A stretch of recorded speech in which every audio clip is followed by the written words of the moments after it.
नमस्कार, मैं हूं आसिफ। केंद्र सरकार देश में विकास के लिए हर संभव कोशिश कर रही है। एमएसएमई मंत्रालय अपनी विभिन्न योजनाओं के जरिए देश के उद्योगों को बढ़ावा दे रहा है। सरकार चाहती है उद्योगों के लिए बनाई जाने वाली पॉलिसी और दूसरी सुविधाएं सीधे उन तक जल्द से जल्द पहुंच सके। इसके लिए सरकार ने एमएसएमई मंत्रालय के जरिए उद्यम रजिस्ट्रेशन पोर्टल की शुरुआत की है। सरकार का मकसद है उद्यम रजिस्ट्रेशन पोर्टल के जरिए सभी उद्यमों को एक प्लेटफॉर्म पर लाया जाए। उद्यम रजिस्ट्रेशन पोर्टल पर रजिस्टर करना सभी एमएसएमईज के लिए अनिवार्य कर दिया गया है। इस पोर्टल को यूजर फ्रेंडली बनाया गया है ताकि यहां आसानी से कोई भी एमएसएमई अपना रजिस्ट्रेशन कर सके। इसके लिए न तो आपको कोई फीस देनी है, न ही कोई दस्तावेज अपलोड करने हैं। जरूरत है तो आधार कार्ड और पैन डिटेल्स की। एमएसएमईज ने अभी तक रजिस्ट्रेशन नहीं करवाया है, उनके लिए आज हम लेकर आए हैं ये खास कार्यक्रम आगे बढ़ो इंडिया। हमारे साथ इस बारे में चर्चा के लिए मौजूद हैं तीन खास मेहमान। Dinesh Chand Soni, MSME assistant director Jaipur, हमारे साथ जुड़ गए हैं। इसके साथ ही अजय गुप्ता, एडवाइजर 40, हमारे साथ स्टूडियो में मौजूद हैं। और हमारे साथ अलका बत्रा, पूर्व अध्यक्ष फिकी फ्लो। चर्चा शुरू करने से पहले आइए देख लेते हैं सरकारी पोर्टल पर जाकर आप किस तरह अपने उद्यम का रजिस्ट्रेशन कर सकते हैं। अगर आप एमएसएमई उद्यमी हैं तो आपका उद्यम रजिस्ट्रेशन जरूरी है। ये बेहद आसान और बिल्कुल फ्री है। इसके लिए आपको कोई डॉक्यूमेंट भी अपलोड नहीं करना होता। जरूरत है सिर्फ आधार और पैन की। उद्यम registration.gov.in पर लॉग ऑन करें। रजिस्ट्रेशन के लिए दिए गए टैब पर क्लिक कर मोबाइल से लिंक आधार नंबर और अपना नाम भरें। मोबाइल पर आए ओटीपी को अंकित कर कंपनी और पैन की जानकारी भरें। 6 से 10 नंबर तक मांगी गई जानकारी भरने के बाद 11 और 12 नंबर पर इकाई का नाम और पता दर्ज करें। 13 नंबर पर कंपनी का आधिकारिक पता भरें। 15 नंबर पर उद्यम का स्टेटस भरना है, फिर बैंक अकाउंट डिटेल्स भरें। 17 नंबर पर मैन्युफैक्चरिंग या सर्विस का चुनाव करें। 18 नंबर पर एनआईसी कोड दाखिल करें। कंपनी में नियोजित व्यक्तियों की संख्या भरें। डिटेल वेरीफाई होने पर 20 और 21 नंबर की जानकारी खुद भर जाएगी। ई मार्केट एंड ट्रेड्स पर रजिस्ट्रेशन के लिए 22 और 23 नंबर पर हाँ चुनें। मोबाइल पर आए ओटीपी को भरकर फाइनल सबमिट करें। रजिस्ट्रेशन पूरा होने के कुछ दिन बाद आपको आपका उद्यम सर्टिफिकेट इसी पोर्टल पर मिल जाएगा। तो आगे बढ़ो इंडिया। तो चलिए चर्चा की शुरुआत करते हैं। सबसे पहले दिनेश जी, मैं आपके पास आना चाहूँगा और चूंकि ये बहुत ही महत्वपूर्ण विषय है और इसलिए सवाल भी बहुत ज़रूरी है ताकि लोगों को आसान भाषा में इसका जवाब मिल सके। उद्यम रजिस्ट्रेशन क्यों ज़रूरी है? इससे एमएसएमईज उद्यमियों को क्या फ़ायदे होंगे? एमएसएमई रजिस्ट्रेशन बड़ा ही user friendly, ease of doing business के अकॉर्डिंग बनाया गया है। बड़ा ही अच्छा पोर्टल है, सिंगल पेज पोर्टल है। इसमें इसलिए ज़रूरी है कि एमएसएमई को अपने फ़ायदे की जितनी भी स्कीम्स हैं, जो भी स्कीम्स हैं जो उनके फ़ायदे के लिए बनाई गई हैं, उनका लाभ लेने के लिए एमएसएमई का रजिस्ट्रेशन, एमएसएमई का उद्यम पंजीयन बहुत अनिवार्य है। उनके बिना उनको वो अपने लाभ से वंचित रह जाएंगे। इसलिए उनको तुरंत जो भी अपना व्यवसाय करते हैं और अपना एमएसएमई का रजिस्ट्रेशन, उद्यम रजिस्ट्रेशन एक इसकी साइट है उद्यम registration.gov.in, इसी गवर्नमेंट की साइट से अपना उद्यम रजिस्ट्रेशन, उद्यम पंजीयन करा सकते हैं। अजय गुप्ता जी, आपकी नज़र में एमएसएमई मंत्रालय की उद्यमी रजिस्ट्रेशन की ये मुहिम जो है वो कितनी कारगर है? आप हिंदुस्तान में देखेंगे तो एमएसएमई बैकबोन है इकोनॉमी का। मोर देन 65-70% जीडीपी में कंट्रीब्यूट करता है। तो एक तरह से मास अवेयरनेस करके सारे एमएसएमई की डेफिनेशन भी चेंज कर दी गई है। उसमें सर्विस सेक्टर और मैन्युफैक्चरिंग को बहुत अच्छे से एलोबरेट किया गया है। तो सबको उसमें आना चाहिए और इसके लिए एमएसएमई मंत्रालय को या जो स्टेट के एमएसएमई डिपार्टमेंट हैं उनको एक कैंपेन भी चलानी चाहिए एसोसिएशन के साथ मिलके, ताकि ज़्यादा से ज़्यादा लोग इसमें अपना रजिस्ट्रेशन कराएं। मेरा इसमें एक सबमिशन और है, क्योंकि जैसे आपने कहा कि भारत सरकार की एमएसएमई की जो योजनाएं हैं उनका फ़ायदा मिलने के लिए रजिस्ट्रेशन ज़रूरी है। यदि उन फ़ायदा करने की जो वेबसाइट्स हैं जैसे जैम है या मान लीजिए बैंकिंग की व्यवस्थाएं हैं, यदि उनको भी इस पोर्टल के साथ जोड़ दिया जाए और एक सिंगल रजिस्ट्रेशन के साथ वो एमएसएमई हर जगह यदि ऑलरेडी एम्पैनल हो जाए तो मेरे ख्याल से ये एक तरह से सभी के लिए बहुत ज़्यादा सहूलियत का कदम होगा। अलका जी, क्या आपको लगता है कि रजिस्ट्रेशन नहीं करवाने से या बहुत देर से करवाने पर उद्यमी विकास और मुनाफे की दौड़ में पिछड़ सकते हैं? फ़र्क तो पड़ता ही है। देखिए, if you are registered with any of the government organisation then you have, I think, facility. Apart from that, and you are registered with Aadhaar of your this thing, तो authenticity भी उससे आपकी आती है, और सरकार को भी आपको अगर कोई सुविधाएं उसके साथ जुड़ी हुई हैं जो आपको मिलनी चाहिए वो मिलेंगी, तो उसका फ़ायदा मिलता है। लेकिन जैसा कि अजय जी ने बोला, इसमें हमको अवेयरनेस की बहुत ज़्यादा ज़रूरत है। बट आई फील दैट हमको कॉर्पोरेट ऑर्गेनाइजेशन या बिजनेस ऑर्गेनाइजेशंस जितनी भी हैं, सरकार को उनके साथ बैठ के कोई कॉन्फ्रेंस या सेमिनार्स या ऑनलाइन के ज़रिए हमको हमारे जितने भी उद्योग, छोटे मोटे MSMEs या SMEs हैं, उनको अवेयर करना ज़रूरी है। क्योंकि मुझे लगता है कि ये अवेयरनेस अभी 50% भी नहीं है। जितने उद्योग धंधे हैं उसमें से आधे भी रजिस्टर नहीं हुए होंगे इसके ऊपर, और उनको रजिस्टर करने के लिए उनको अवेयर करना ज़रूरी है। उनको पॉलिसीज़ के बारे में बताना ज़रूरी है कि अगर आप इस पर रजिस्टर होते हैं तो आपको ये लीजिए टेंडर में क्या फ़ायदा मिलता है, आपको बैंक से लोन लेने में क्या फ़ायदा मिलता है, आपकी इलेक्ट्रिसिटी बिल पे क्या सब्सिडीज़ मिलती हैं आपको। इसके साथ जो भी जुड़ी हुई बहुत सारी चीज़ें हैं, हमको ट्रेनिंग्स हैं, या महिलाओं को, महिला उद्यमियों को उससे और क्या फ़ायदा मिल सकता है, ये सारी चीज़ों को अवेयर करने की बहुत बहुत ज़्यादा ज़रूरत है। सोनी जी, जो उद्यमी UAM पर रजिस्ट्रेशन करवा चुके हैं ऑलरेडी, उन्हें भी क्या पोर्टल पर आकर दोबारा रजिस्ट्रेशन करवाने की ज़रूरत पड़ेगी? 1 जुलाई 2020 से उद्यम रजिस्ट्रेशन का पोर्टल ओपन हुआ। इससे पहले उद्योग आधार चलता था। उद्योग आधार 1 जुलाई 2020 से पहले होता था। उसके बाद अब उद्योग आधार की साइट बंद है, अब उद्यम रजिस्ट्रेशन ही होते हैं। अब उद्योग आधार नहीं होगा, उद्यमी रजिस्ट्रेशन होगा। अगर किसी व्यक्ति ने उद्योग आधार पहले था और उद्यम रजिस्ट्रेशन नहीं बनवाया है, उनको बनवाना अनिवार्य है। लेकिन अगर किसी कारण से नहीं बन पा रहा है, कोई टेक्निकल प्रॉब्लम है, तो उसके लिए अभी 30 जून 2022 तक उद्योग आधार की वैलिडिटी मिनिस्ट्री ने की हुई है। एक नया पोर्टल मिनिस्ट्री ने चालू किया है जिसका नाम चैंपियन है, champion.gov.in उसकी साइट है। अगर किसी भी व्यक्ति को कोई भी प्रॉब्लम आती है MSME से संबंधित, वो उस पर अपनी ग्रीवेंस रजिस्टर्ड करता है। हम उसी दिन शाम को उसका जवाब, सेम डे उसका डिस्पोजल होता है, शाम को जवाब देते हैं। किसी की कोई प्रॉब्लम है तो अगर किसी दूसरे डिपार्टमेंट को भेजना है तो हम हमारा लेटर उस चैंपियन पोर्टल के ग्रीवेंस के अकॉर्डिंग दूसरे डिपार्टमेंट्स को उससे जवाब मंगाते हैं और उसके बाद मेल पर और चैंपियन पोर्टल पर उसका जवाब देते हैं। इसका प्रचार प्रसार हम बहुत ज़ोर शोर से कर रहे हैं। हम वेबिनार करते हैं, हम अवेयरनेस प्रोग्राम्स कर रहे हैं। हम जो भी प्रोग्राम्स होते हैं सभी जगह MSME के उद्यम रजिस्ट्रेशन, चैंपियन पोर्टल और जितनी भी स्कीम्स हैं सभी का प्रचार प्रसार करते हैं। सभी एसोसिएशनों से मिलते हैं। जब भी प्रोग्राम होता है तब हम इसके बारे में पूरी डिटेल से बताते हैं। अजय जी, पिछले 5 साल के दौरान MSME के क्षेत्र में कितना बदलाव महसूस करते हैं आप? ये सवाल मेरा अलका जी आपसे भी रहेगा। पहले इस पर अजय जी के विचार ले। देखिए, बहुत ज़्यादा बदलाव आ चुका। आज की तारीख में टेक्नोलॉजी बेस डिस्ट्रप्शन के बाद नई नई सेवाएं चालू हो चुकी। अब आप देखेंगे ई-कॉमर्स, स्टार्टअप, दुनिया भर के नए काम स्टार्ट हो चुके हैं। स्किल डेवलपमेंट के ये सब एंटरप्राइजेज हैं, ये सब MSME में आते हैं। तो जितना भी सर्विस सेक्टर आप देखते हैं, चाहे आप बड़े यूनिकॉर्न को छोड़ दें, आज की तारीख में हर गांव में MSME के एंटरप्राइजेज मौजूद हैं और वो नए ढंग से, नए टेक्नोलॉजी के साथ या नई सेवाओं के साथ काम कर रहे हैं। तो वो चेंज तो आ गया, लेकिन एट द सेम टाइम जैसे अभी अपने डिस्कशन चल रहा है कि वो उद्यम में आएँ और उद्यम में आके वो अपनी एक्टिविटीज़ को पर्टिकुलरली HSN कोड के साथ यदि क्लब कर लेते हैं तो गवर्नमेंट को मालूम चलेगा कि पिछले 5 साल में कितने नई तरीके के बिजनेसेस ऐसे MSME में स्टार्ट हुए और उनके लिए क्या पॉलिसीज़ होनी चाहिए। जैसे मान लीजिए कोई रोबोट बनाता है, अब रोबोट के लिए नया काम है, कोई मान लीजिए आर्टिफिशियल इंटेलिजेंस पे काम करता है, कोई AI पे काम करता है। सब लोग यूनिकॉर्न नहीं बनते, कुछ MSME भी रहते हैं। तो MSME में आज टाइप के कितने लोग हैं जो इस नए जो पहले आज 5 साल पहले वो धंधे थे ही नहीं, एग्जिस्ट ही नहीं करते थे, वो धंधे कितने स्टार्टअप, कितने लोगों ने नए स्टार्ट किए, क्या क्या मैन्युफैक्चरिंग किया, किसी ने 3D प्रिंटिंग से कोई चीज़ बनाई। तो वो सब चीज़ें यदि उद्यम में उठ जाती हैं तो वो एक तरह से ये भी ट्रेंड दिखाता है कि 5 साल में, और गवर्नमेंट को ट्रेंड प्रकाशित भी करना चाहिए। मिनिस्टर ऑफ MSME से मेरा अनुरोध है कि वो ट्रेंड भी प्रकाशित करें कि 5 साल में उद्यम के अंदर कितने तरह के नए एंटरप्राइज जिनके यूनिक डिस्क्रिप्शन थे या यूनिक HS कोड थे, वो कितने तरह के आए। उस डाटा से ये भी फ़ायदा मिलेगा कि हम ट्रेडिशनल बिजनेस को डिसरप्ट करके कितने नए नए तरह के हमने बिजनेस स्टार्ट किए और हमारे देश की GDP में कितना कंट्रीब्यूशन आया। अलका जी, आप भी ये बदलाव महसूस करती हैं? जब ये रजिस्ट्रेशन को ऑनलाइन किया तो उससे बहुत फ़र्क पड़ा कि आपको सरकारी दफ्तरों के चक्कर नहीं लगाने पड़ते हैं, NOCs के लिए, ग्रांट्स के लिए,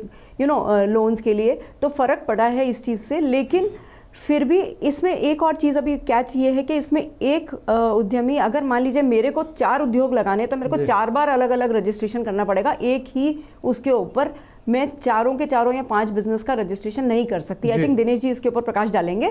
और इसके लिए फिर अलग अलग एक बार रजिस्ट्रेशन करना पड़ेगा, तो वो एक बार कंपाइल करने की भी ज़रूरत है। जैसे कि अपन सिंगल पेज रजिस्ट्रेशन है इसको, और अलग अलग रजिस्ट्रेशन मतलब अलग अलग, मैंने सर्विस इंडस्ट्री भी है मेरी मान लीजिए, और मेरे पास मैन्युफैक्चरिंग भी है, तो मेरे को डिफरेंट उसके लिए रजिस्ट्रेशन करना पड़ेगा। जी दिनेश जी, बात अवेयरनेस की आती है तो पहले उद्योग आधार जब 2014-15 में चला था और 2020 तक हमारे राजस्थान के पोर्टल पर 6,23,000 उद्योग आधार रजिस्टर्ड थे।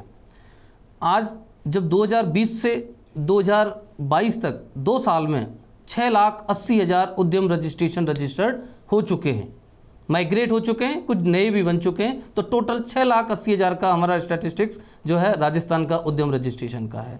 ये अवेयरनेस का ही बेनिफिट है कि 2 साल में जो पुराने 4 साल के 6 साल के थे उनसे भी ज़्यादा रिजल्ट हमें मिले हैं। दूसरा, इसमें ट्रेडिंग एक्टिविटी को भी जोड़ दिया गया है, जो पहले मैन्युफैक्चरिंग और सर्विस का ही था, ट्रेडिंग एक्टिविटी अब जो है इसमें आती है। जैसे मैम ने कहा था कि इसका रजिस्ट्रेशन का जो सवाल है कि अलग अलग रजिस्ट्रेशन करने पड़ेंगे, तो इस उद्यम रजिस्ट्रेशन का एक जो सबसे इम्पोर्टेंट जो फीचर है वो ये है कि एक पैन एक इंटरप्राइज। अगर आप प्रोप्राइटरशिप में 4 धंधे करते हैं, चाहे वो मैन्युफैक्चरिंग का है, चाहे सर्विस का है, चाहे वो ट्रेडिंग का है, तो आपको एक ही रजिस्ट्रेशन पर उसको डालना पड़ेगा। ऐड ऑन होता चला जाएगा एक्टिविटी। अगर आपकी एक्टिविटी स्टेट से बाहर दूसरे स्टेट में, वो भी आपका ऐड ऑन हो जाएगा कि ये एक्टिविटी है आपकी, आप मैन्युफैक्चरिंग राजस्थान में करते हैं, हो सकता है आपका सर्विस सेक्टर का काम है वो दिल्ली में है, अगर आपका हो सकता है तीसरा और भी काम है किसी अलग स्टेट में भी है, तो वो पूरा का पूरा उसमें ऐड ऑन होता चला जाएगा। अगर सरकार की तमाम कोशिशों के बावजूद भी कोई एमएसएमई उद्यमी अपना रजिस्ट्रेशन नहीं करवाता है तो उसे क्या नुकसान हो सकते हैं? सभी पोर्टलों पर जब एमएसएमई को बेनिफिट्स की बात आती है तो उसमें उनका यूजर आईडी के रूप में उद्यम रजिस्ट्रेशन का ही हमें ज़रूरत होती है। तो अगर उनका उद्यम रजिस्ट्रेशन नहीं होगा तो वो हमारी कई सुविधाओं से वंचित रह सकते हैं। इसलिए सारी सुविधाओं को लेने के लिए, एमएसएमई की सारी सुविधाओं को लेने के लिए एमएसएमई का रजिस्ट्रेशन, उद्यम पंजीयन होना अति आवश्यक है। दिनेश जी, एक और महत्वपूर्ण सवाल आपके लिए है, पीएमईजीपी योजना के बारे में बताएं, साथ ही एमएसएमई के लिए चलाई जा रही बड़ी योजनाओं के बारे में भी आप जानकारी दें। पीएमईजीपी एक बहुत ही अच्छी फ्लैगशिप योजना है, एम्प्लॉयमेंट जनरेशन को लेकर के योजना है। इसकी हमारे एमएसएमई मंत्रालय के जो केवीआईसी का जो डिपार्टमेंट है उसकी नोडल एजेंसी है। तो नए जो एंटरप्राइज होते हैं उनके लिए 25 लाख तक का उसमें अपना प्रोजेक्ट का उनको सहायता मिलती है। उसमें जो है उनका लगभग 25 से 35% तक की सब्सिडी भी होती है। सही बात, बड़ी जो है एमएसएमई की बड़ी योजनाओं की, तो हमारी सारी योजनाएं हैं, हमारे माई एमएसएमई का पोर्टल है उस पर भी है, हमारा champion.gov.in का पोर्टल है उस पर भी है, सब गजट नोटिफिकेशंस हैं, सभी लोगों को हम गजट नोटिफिकेशंस भेजते हैं, पूरा प्रचार प्रसार करते हैं, सभी जो हम कोऑर्डिनेशन करते हैं सारे स्टेक होल्डर्स, एसोसिएशंस हों या डीआईसी या हमारे एलडीएम, सभी के साथ।